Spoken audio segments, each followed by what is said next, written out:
Assalamualaikum warahmatullahi wabarakatuh. Halo guys, di depan saya ini adalah Ketua LPHD Lauk Bersatu Bapak Hamdi. Jadi beliau ini kurang lebih setahun mungkin ya menjabat sebagai Kepala LPHD. Kita ingin tahu seperti apa keberadaan LPHD dan apa pengaruhnya bagi masyarakat Desa Nangalauk. Mungkin Bapak bisa ceritakan seperti apa gambaran masyarakat sebelum dan sesudah ada LPHD di sana. Ya. Assalamualaikum warahmatullahi wabarakatuh. Nama saya Hamdi. Saya sebagai Ketua LPHD di Nangalauk, yaitu LPHD Lauk Bersatu. Dalam hal ini saya ingin menjelaskan sedikit tentang progres Desa Nangalauk, terutama terkait dengan LPHD. Sejak sebelum adanya LPHD, masyarakat seperti biasa-biasa saja, belum ada yang dikatakan ekonomi yang lebih. Alhamdulillah sejak adanya LPHD, masyarakat banyak juga kegiatan yang di dalamnya seperti pelatihan, segala kegiatan-kegiatan lain seperti membangun sarana yang ada, terutama sejak dari sebelumnya ada PLTF itu masih biasa-biasa saja. Tapi semenjak didampingi PLTF banyak bangunan kegiatan yang ada di Desa Nangalauk, dan juga masyarakat antusias dengan adanya LPHD karena terutama menunjang dari ekonomi masyarakat. Lebih sekarang dari tahun 2019 itu September 2019 itu baru mulai berjalan LPHD yang didampingi oleh PLTF. Jadi untuk masa sekarang LPHD alhamdulillah masih berjalan dengan aman, dan cita-cita ke depan itu tetap maju dan harus sampai kapanpun LPHD itu tetap berjalan selama-lamanya. Kalau masyarakat bagaimana Pak memandang LPHD ini? Apakah memang biasa-biasa saja atau bagaimana sekarang ini?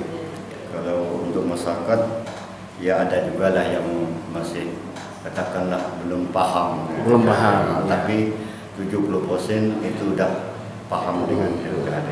Ya, ini kan istilahnya lembaga yang mungkin asing awalnya di masyarakat kan. Bapak-bapak, ibu-ibu diajarkan bagaimana berorganisasi, bagaimana membuat laporan. Awal-awalnya bagaimana itu Pak? Oh, awal-awalnya memang panik lah Pak. Panik. Panik dengan bagaimana cara pelaporan, membuat rincian lah istilahnya administrasi. Tapi alhamdulillah dari PLTF beberapa kali memberi arahan, memberi itu contoh untuk administrasi ini. Alhamdulillah sekarang mulailah membaik ya. Ya, sekarang kan saya lihat dulu mereka tidak mengenal komputer, laptop. Sekarang saya lihat udah mulai mereka menggunakan itu. Ya. Kalau di kantor di sana bagaimana Pak? Di kantor sana pun kita tetap pakai Pak. Ya. Jadi sekarang mungkin itu yang saat ini bisa dirasakan Pak ya, penguasaan alat-alat seperti komputer dan sebagainya itu mungkin udah mulai pelan-pelan kita kuasai Pak ya. Ya. Jadi selama didampingi PLTF dengan adanya LPHD ini Pak, masyarakat yang mau terlibat di situ semua dengan pengalaman yang ada tuh udah makin meluas lagi. Makin paham. Terus terkait dengan hutan ini kan, hutan di Nangalauk ini kan sudah mendapatkan sertifikat Plan PIPO yang berada di Amerika sana. Sebenarnya apakah masyarakat ini menjaga itu karena ada bantuan dari Persep atau bagaimana Pak? Apakah memang ada inisiatif dari warga sendiri untuk menjaga hutan yang ada di sekitar desa itu Pak? Kalau hutan yang ada di Desa Nangalauk itu Pak, itu memang dari sejak dulu nenek moyang memang hutan itu memang dijaga. Ya. Nah, karena di dalam itu kan banyak manfaatnya, terutama madu, ikan, otan, karet, dan ekowisata pun mungkin dari wilayah hutan desa juga. Jadi kalau untuk hutan desa nggak tahulah kita ke depan. Tapi kalau dari yang dulu sampai sekarang itu masih tetap aman. Aman ya Pak ya? Aman. Jadi memang kesadaran masyarakat untuk menjaga hutan itu memang tinggi. Memang tinggi ya, memang tinggi. Terus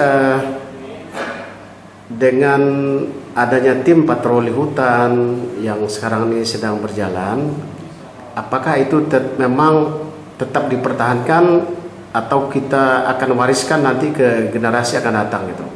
Itu memang dipertahankan Pak. Dipertahankan. Memang dipertahankan karena kadang-kadang biasa juga ada pemburu liar. Nah itu yang harus dipertahankan soal patroli itu. Maka harus diadakan patroli ya. Saya lihat itu yang sangat menarik sekali, bahwa mungkin Desa Dangalauk lah yang ada di Kalimantan Barat punya tim patroli yang selalu menjaga hutannya, betul nggak Pak? Iya, kalau menurut cerita memang begitulah. Memang di hutan desa lain memang banyak hutan desa, cuman Dangalauk dibilangkan aktif lah Pak, itu memang aktif. Rutin lah. Rutin. Ya, kemudian 3 hari lalu kalau tidak salah kita ke Batu Ampar ya. Saya lihat ada yang menarik itu Madu Kelulut. Nah, apakah bisa nanti di sana Pak?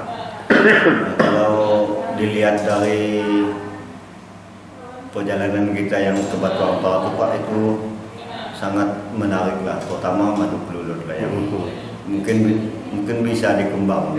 Bisa ya.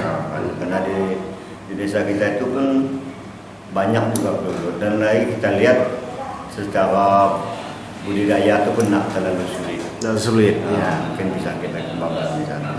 Itu akan menjadi komunitas baru nanti. Ya, komunitas baru. Dan mudah-mudahan itu bisa berkembang. Bisa berkembang. Kalau yang lain apa yang bisa diterapkan hasil dari Batu Ampar ini? Kalau di Batu Ampar itu kemarin yang pasti madu kelulut, budidaya madu kelulut, dan lagi secara administrasi KPS yang ada di sana lah.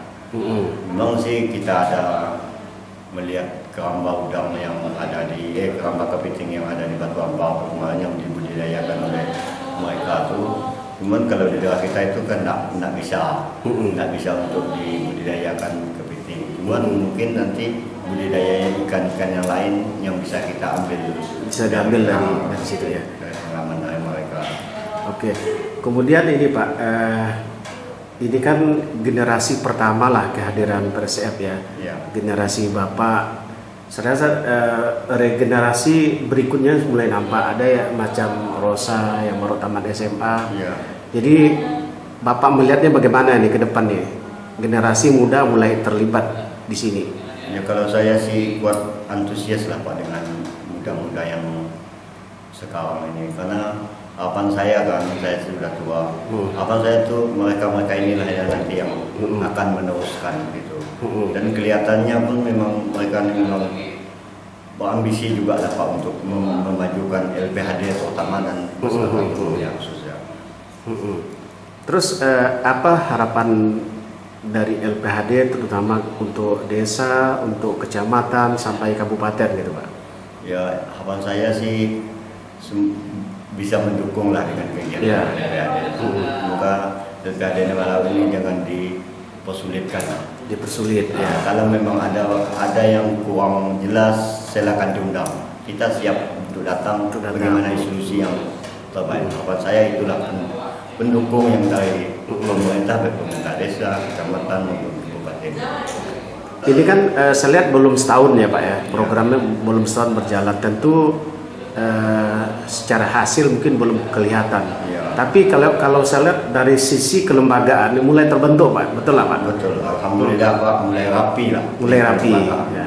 Baik dari lembaga LPHD maupun KPS-nya. Mulai rapi. Tapi saya lihat ke depan ini mulai berpengaruh kira-kira berapa tahun lah bagi pendapatan warga kalau seandainya ini berjalan konsisten lah gitu.